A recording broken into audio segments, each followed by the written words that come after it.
오늘 하나님의 말씀을 열면서 우리가 착각하는 중요한 것을 다시 생각하게 됩니다. 사람과 사람 사이의 불편한 관계에 대한 착각입니다.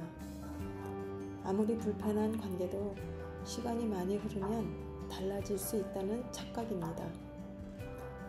불편한 관계 안에는 반드시 상처를 준 가해자와 상처를 받은 피해자의 관계가 있습니다. 오늘 본문의 야곱과 에서의 불편한 관계를 통해서 인간이 할 수 있는 최선이 무엇일까 생각하게 됩니다. 오늘 야곱과 에서 쌍둥이 형제의 관계를 들여다보면서 20년이라는 긴 세월이 지나서 과연 어떤 관계로 남아있는가입니다.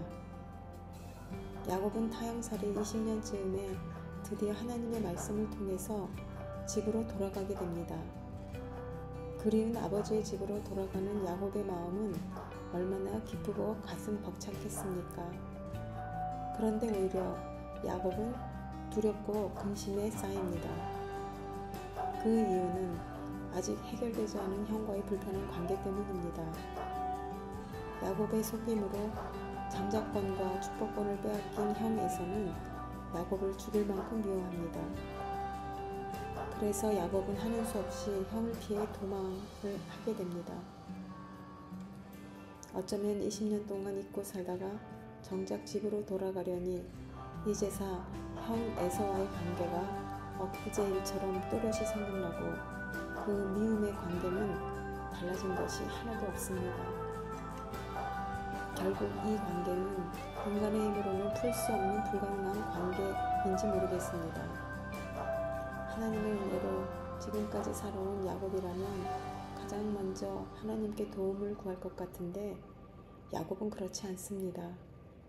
오늘 본문 20절에서 내가 내 앞에 보내는 예물로 형의 감정을 푼 후에 대면하면 이라는 기록을 보면서 야곱이 하나님을 의지하지만 여전히 먼저 세상적인 방법으로 문제 해결하려는 모습을 보이면서 하나님께서는 야곱 같은 나의 모습을 너무나 확실하게 보여주셔서 많이 찔립니다. 누군가 이런 말을 합니다. 신앙생활은 덧셈으로 시작해서 뺄셈으로 마무리하는 것이다.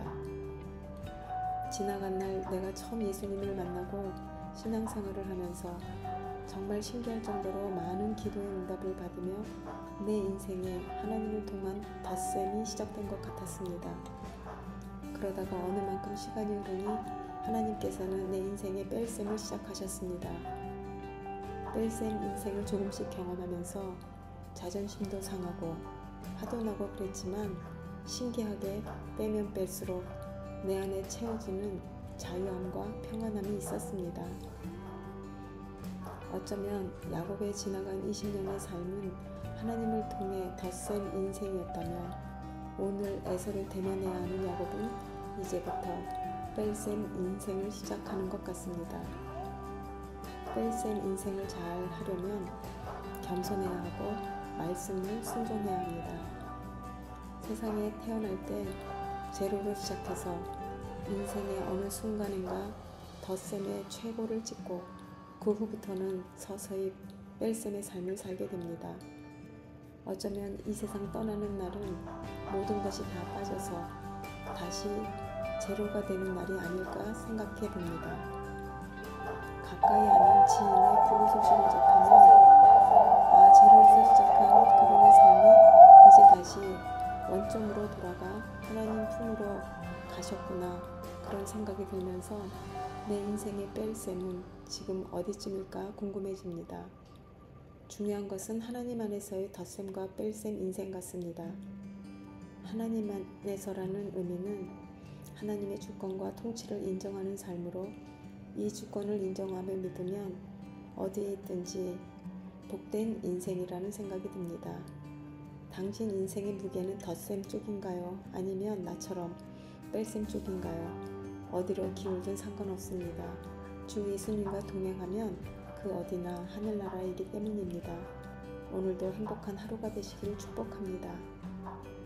아멘.